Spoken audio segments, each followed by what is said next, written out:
வணக்கம். இன்றைக்கி ரொம்ப சுவையான ஒரு கம்பு தோசை எப்படி செய்கிறதுன்னு பார்க்க போகிறோம். இதுக்கு முதல்ல ஒரு பவுலில் 1 கப் கம்பு மாவு எடுத்துக்கோங்க. இது கூடவே 1 கரண்டி தோசை மாவை சேர்த்துக்கலாம். கொஞ்சம் புளிச்ச தோசை மாவு இருந்தாலும் நல்லாயிருக்கும்.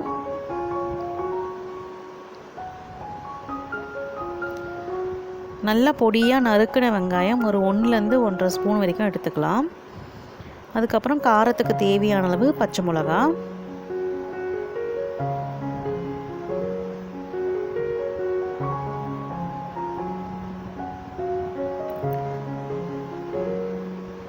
இது கூட நல்லா ஃப்ரெஷ்ஷாக பறித்த முருங்கை இலை இல்லாதவங்க நீங்கள் கொத்தமல்லி கூட சேர்க்கலாம். இப்போ இதுக்கு தேவையான அளவு உப்பு சேர்த்துட்டு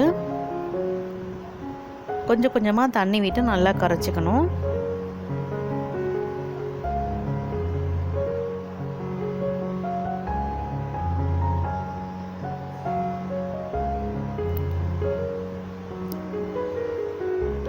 முதல்லையே தண்ணி சேர்த்திங்கன்னா கட்டி கட்டியாகிடும். அப்புறமேட்டு அதை நம்ம நல்லா அடிக்க வேண்டியது இருக்கும். அதனால் கொஞ்சம் கொஞ்சமாக தண்ணி சேர்த்து நல்லா கரைச்சி விட்டுக்கோங்க. தோசை மாவு பத்துக்கு இது கொஞ்சம் நீர்க்க இருக்க தான் கொஞ்சம் நல்லாயிருக்கும்.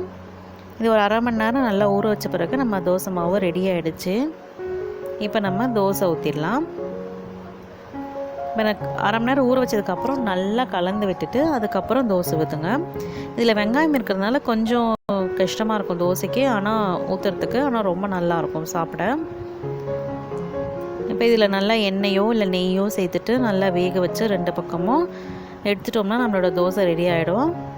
இதுக்கு சைட் டிஷ் பார்த்திங்கன்னா தக்காளி சட்னி ரொம்ப நல்லாயிருக்கும், வெங்காய சட்னியும் நல்லாயிருக்கும்.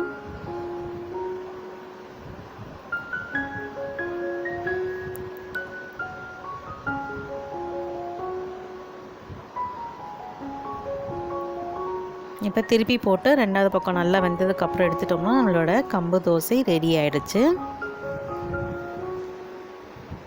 இதுக்கு தக்காளி சட்னியோட சூப்பராக கம்பு தோசை ரெடி ஆகிடுச்சு. நீங்களும் ட்ரை பண்ணி பாருங்கள். எப்படி வந்ததுன்னு சொல்லுங்கள். நன்றி.